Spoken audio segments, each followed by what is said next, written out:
Welcome to the channel, guys. My name's Emilio. On this channel we like to do outdoor things like backpacking, camping, hiking, exercise, things like that. Today we're going to be talking about rucking basics, and I also have some rucking tips to share with you guys at the end of the video, so make sure to stick around for that. But let's get in it. The last video I made about rucking was received very well. I guess people were trying to get into rucking or figuring out if it was the right activity for them to lose weight. So I do want to make another one, and it's going to be rucking basics. So today I'm going to be going over the gear, what you really need to get started, some tips I have for you, and then how to advance your rucking and make it more challenging and more, gritty. So first I'll go ahead and start off with why rucking. Well, I'll tell you the reasons I like it. It is a low impact activity. It gets your heart rate up without putting too much stress on the joints. It is a resistance activity, so you are getting strength training. Your joints are getting stronger, they're gonna get worked, they're gonna be sore, but it's not like running. Maybe if you are scared that running will hurt your joints, this impact is like walking, just with some weight. So that's one of the reasons I like it, and I love that it's a low barrier activity workout. You pretty much have every piece of gear already, so you can get started right now. So what is rucking? Well, rucking is as simple as putting weights in a backpack and then putting the backpack on your body and walking. It definitely works you. It's healthy. You walk every day, you're strengthening the muscles that you use every single day, and that's why I love it. All right, let's go ahead and get into what exactly you need to ruck. First things first, you're going to need a backpack. Your backpack is going to carry your weights. It doesn't have to be a very comfortable backpack, because as soon as you put weights in it, it's gonna get uncomfortable. This specific backpack is a Ruck backpack. A friend gave me this backpack. This is a very good brand. As soon as I rip this thing, I can send it back and they're gonna replace it. So this backpack is actually made for rucking. So of course I use it for other things, but when I'm ready to ruck, I just throw the weights in here. Secondly, you're going to need weights. So I'm gonna show you what exactly is in my backpack. I don't have anything fancy. You can do this for, I don't know, maybe 30 bucks, probably less. You can make these weights. So here we go. All right, so inside my backpack, you'll see I keep it very simple. I have these pavers you get in the garden section of Home Depot.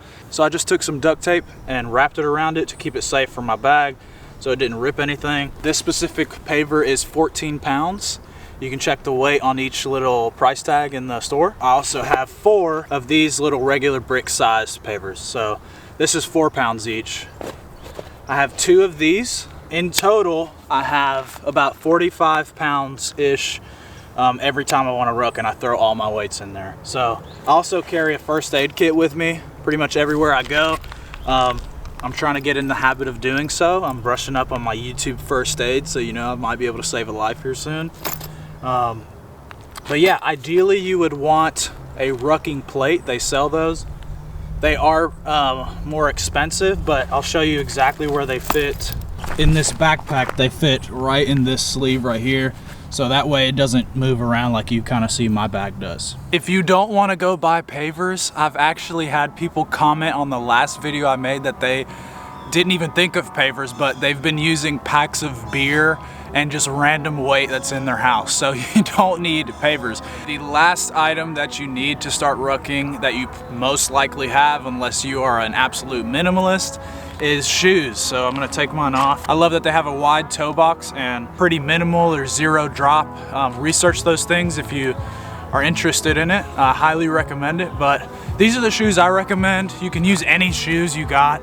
I just like them because they're very comfortable. They don't make my back hurt. If I'm like outside of rucking, if I'm wearing them all day, I don't hurt because I'm using my foot muscles. So, it's hard to put your shoes on with the 45 pounds on your back.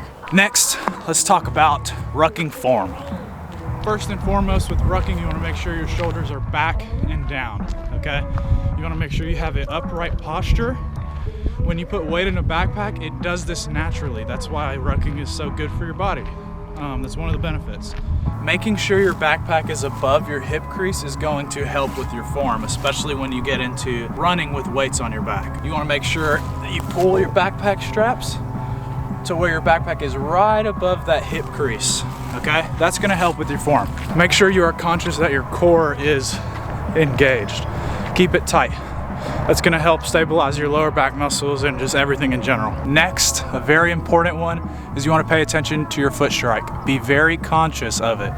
Foot striking is basically the way your feet touch the ground every time you take a step. When you're running, you wanna make sure you're running on your forefeet. Your forefeet is like this part of your foot. When you're walking, you naturally touch your heels, and that's fine. But once you start running, you want to make sure you're landing right underneath you. It's going to be different because there's weight on your back. You want to make sure you're landing right underneath your body and on the forefoot. That's the way our feet were designed. The Achilles tendon takes little impact. Most people run heel toe. That's not the way we were designed to run. You should definitely check out the book Born to Run if you're interested at all in this. It pretty much changed the way I view running, and running is not a painful exercise anymore. All right, so I have a few tips before you get started, okay? I want to remind you of a couple things. You can start light. Start light rucking. Get a feel for it before you put in 45 pounds on your back or maybe more. You want to make sure you got the mechanics down. It's just like anything else. Make sure you got the mechanics, then increase the workload. Secondly, you want to make sure you're doing a little dynamic warm-up before you get started. That could be as simple as doing a few lunges, okay, to get the knees working properly, get your thighs and hips activated, and then doing maybe some air squats, okay? You can do these without the backpack or with the backpack. This is just gonna get your lower back activated, your calves, feet, muscles, and all that activated. And then the last tip I have is stretch after your ruck.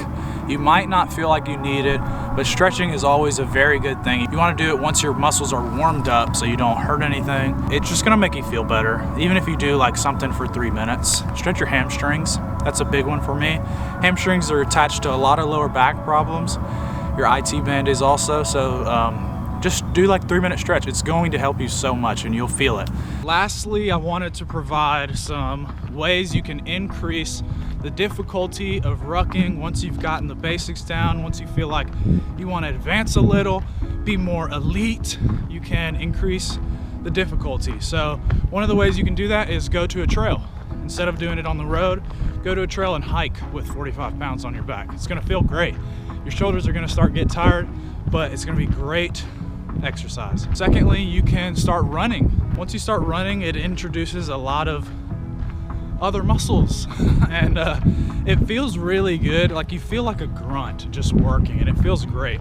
So you can start running, which in turn will make your pace go down. Another way you can increase difficulty is by introducing pacing and trying to hit a certain pace, going for longer distances. That is a great way to make it difficult. Instead of going for maybe your normal 30-minute ruck before work, wake up an hour early and get in an hour-and-a-half ruck. I heard my friend Jeremiah say that rucking helps with running, running does not help with rucking. So if you can get good at rucking, you're gonna get better at running. Ever since I started to get into long distance running, I just ran my first half marathon about a month ago. I've grown this new love for running while rucking. It's difficult and you'll see it if you do it, but it does make you feel really good. It feels like nobody else is doing this kind of mentality. But yeah, that's pretty much all the tips I have for you guys. I'm gonna finish out this ruck. You can probably tell by my breathing that I need to stop talking. So if you enjoy this kind of content, I make this kind of content and do outdoor content, camping, backpacking, stuff like that. Definitely check out my channel. Comment down below if this gave you any good advice. I'd really appreciate it.